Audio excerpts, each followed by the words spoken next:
You really got Lil Durk calling you for a song. Lil Baby, Thug, real superstars calling you for a song. Why wouldn't you do the song? We lit, nigga. We going #1 too. Fuck is you thinking? You know, it's just like, I don't be understanding that type of shit. Supposed to be a nigga who bless a nigga. That's why them niggas will never be bigger than Drake, ever in life.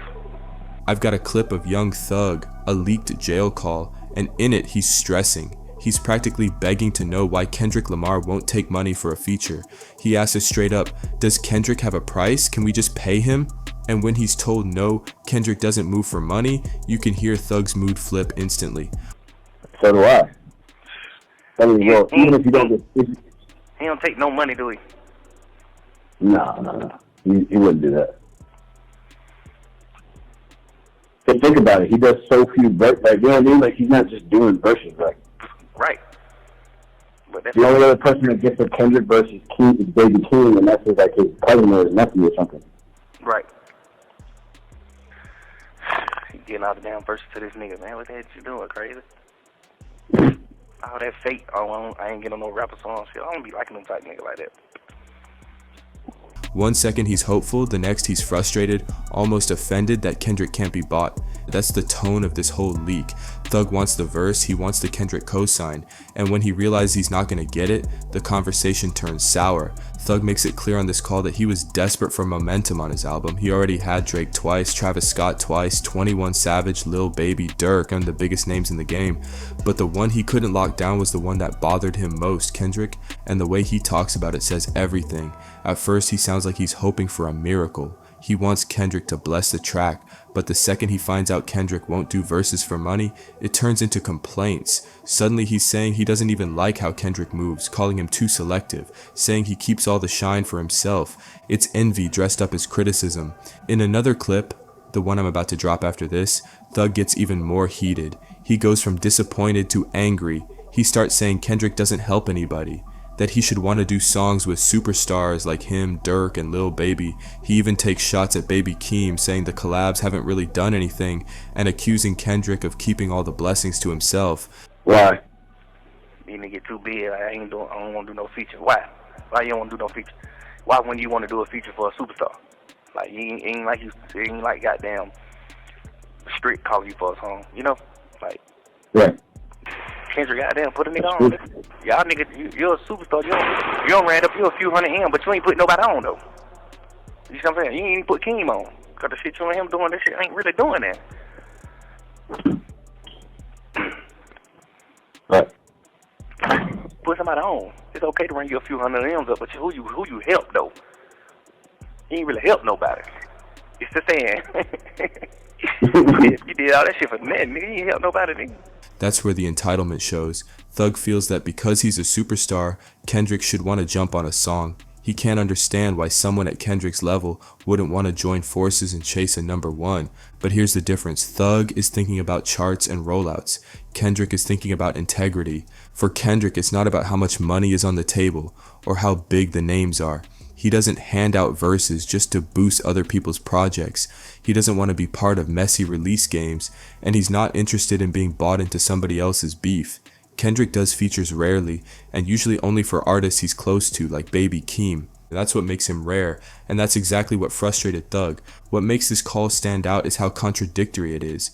In the space of a minute, Thug goes from hoping Kendrick will do the verse, to dissing him for not doing verses, to insisting he doesn't even care if Kendrick does it at all. It's pure frustration, and it comes across as jealousy, especially because the facts don't match what he's saying. Thug claims Kendrick didn't even put Baby Keem on. But look at the numbers. Family Ties, 147 million views, multiple platinum plaques. That's the definition of putting someone on. The receipts are there. Thug just didn't want to acknowledge it. And then there's the irony. You really trying to keep all the blessings to yourself. You really trying to keep everything to yourself. You really sit in the studio and work on the album and don't put nobody on the album. Like, God damn, bro, you ain't gonna fuck with nobody? You ain't gonna bless nobody? Bullshit ass King? Like, but it's like, what the hell is you doing? Supposed to be a nigga who bless a nigga. That's why them niggas will never be bigger than Drake, ever in life. Thug says Kendrick will never be bigger than Drake because Drake helps everybody, but Kendrick already has multiple number ones without anyone's help. Humble went number 1 solo back in 2017. Not Like Us stayed at number 1 for weeks in 2024, and he's got records with SZA and others that prove he doesn't need to chase the streets to dominate the charts. Meanwhile, Thug has never had a solo number 1. His biggest song ever is Havana, and that wasn't even his record, it was Camila Cabello's. So when he tries to say Kendrick needs features to stay relevant, it doesn't land. If anything, the opposite is true. What this all comes down to is 2 completely different approaches to power. Young Thug believes power comes from stacking names. If you got Drake, Travis, Baby, Durk, and Kendrick all on one project, then the streets can't ignore you. That's his formula. Kendrick believes power comes from standing alone, from being selective, from protecting his integrity and not moving just because someone waves money. That's his formula. And when those 2 perspectives clash, you get this phone call. The funniest part is how Thug tries to frame Kendrick's rarity as pointless. He mocks him for posting so little on Instagram, saying he could post anything after years away and still get millions of likes. But what Thug calls pointless is actually the entire point. That's the leverage Kendrick built. Being rare makes every move feel bigger. Thug can't process that because his world runs on constant motion. For him, it's features, rollouts, and staying visible. For Kendrick, it's about disappearing until the moment is right, then making the world stop when he does show up. And this is where the Not Like Us angle makes the perfect ending. Kendrick literally warned about artists treating Atlanta like an ATM. He called out people who run to the city just to buy credibility, to extract culture and ride the wave. That's exactly what Thug was asking him to do. To jump into the middle of Atlanta's superstar roster just to prove he's lit in the streets. If Kendrick had done that, he would have been a hypocrite. He would have contradicted his own message, and that's why he didn't do it. So here's the bottom line. This leak shows a young Thug who's envious, frustrated, and entitled, upset that Kendrick Lamar wouldn't give him a verse, and it shows exactly why Kendrick didn't do it. Because his brand is built on integrity, rarity, and choosing moments carefully. Thug measures power by who stands next to you. Kendrick measures power by what you stand for, and that's why these 2 will never see eye to eye. If you're still here, let me know in the comments. Do you think Kendrick should be more open with features, or is he right to protect his brand and stay rare? Was Thug just venting, or does this leak show real envy?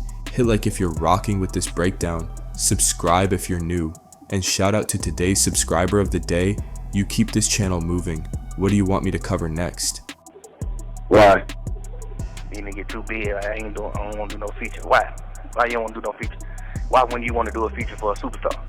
Like you ain't like goddamn Street calling you for a song. You know, like Right. Kendrick goddamn put a nigga on. Y'all niggas, you're a superstar. You don't ran up you a few hundred M, but you ain't put nobody on though. You see what I'm saying? You ain't even put Keem on. Cause the shit you and him doing, this shit ain't really doing that. Right. Put somebody on. It's okay to run you a few hundred M's up, but who you help though? You ain't really help nobody. It's the saying. You did all that shit for nothing, nigga. You ain't help nobody, nigga.